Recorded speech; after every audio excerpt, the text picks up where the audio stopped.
In the mid-1800s, Fort Vancouver was a rough military outpost full of outlaws and renegades. Then along came a French-Canadian nun by the name of Mother Joseph, who would have a profound impact on Vancouver and the Pacific Northwest. A Mother Joseph was born Esther Pariseau in Montreal. She was French-speaking. She influenced this community unbelievably. And her drive was to care for the ill, the infirm, the helpless. With the help of her fellow Sisters of Charity, Mother Joseph designed and built the first permanent hospital in the Pacific Northwest. Patients were charged the handsome sum of $1 a day. And from that grew St. Joseph's Hospital, and grew on today to Southwest Washington Medical Center with 2 campuses.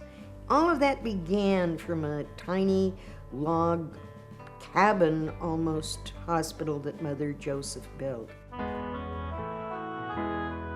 In 1876, the old St. James Lunatic Asylum was transformed into the new St. Joseph. But a fire destroyed the building in 1878, so Mother Joseph set out on a begging tour to raise money to rebuild. And she thought, we'll go where the money is, and no one's going to give money to an ugly old woman like me, so I will take a young, pretty nun with me, and I will give the speech, and she will go out among them with the hat and collect the gold. With the gold came more growth for St. Joseph. Over the years, the buildings grew larger and more impressive.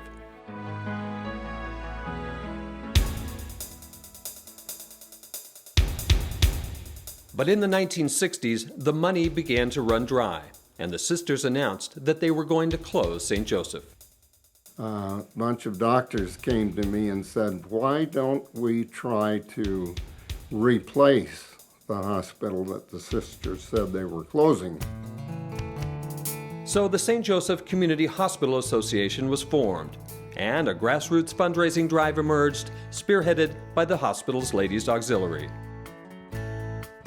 Ultimately, we had 1,500 women who called themselves Mother Joseph Miracle Workers, and they went door to door. One of the things they did was to auction off a calf. I don't know how much money that brought in, but it gave us a little notoriety. By the time it was over, the steer had netted the hospital $1,400, the campaign over $1 million, enough to receive federal matching funds to keep St. Joseph afloat. And in 1967, the sisters handed over the keys. A new hospital was built off of Mill Plain Boulevard. With the help of the U.S. Army, patients were transferred to the facility in the spring of 1972. Several years later, there were talks of a merger between Vancouver Memorial Hospital and St. Joseph. All the docs in town were accredited at both institutions. And it just seemed at the time there would be some cost savings. And thus they did merge. The combined institutions were named Southwest Washington Hospitals. They consolidated further in 1989 under the name Southwest Washington Medical Center, coinciding with the groundbreaking for a larger building on Mill Plain. Southwest was beginning to flex its muscles. The medical center grew, and it was an extraordinarily good hospital and absolutely up to date, and was able to compete really with any of the Portland hospitals. Clark County has experienced explosive growth since the early 1990s, and Southwest has kept pace, expanding medical services and installing cutting-edge technologies. This definitely is a state-of-the-art facility. The equipment that we have available right now provides maximal quality of images. The patient comfort is also extremely important to us. Everyone in Clark County can feel very confident that this is an extraordinary medical center that does a very exceptional job, and we've been recognized nationally for that job.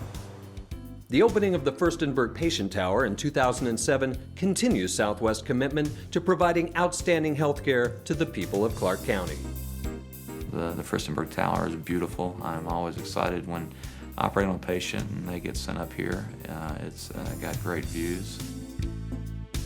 I think we're very fortunate that we have a not-for-profit hospital that is really dedicated to serving the people in this community. And from a long history, from the beginnings with Mother Joseph, they've carried on that history of being leaders and being on the cutting edge, really. One of the 100 top hospitals in the country. And it's something that I think we kind of take for granted. Mother Joseph passed away in 1902 and was laid to rest in a modest grave alongside her fellow sisters. And her last words were, "Remember, sisters, whatever we do for the poor." And I think that's their legacy, and it's our legacy, and it's Southwest Washington's as well.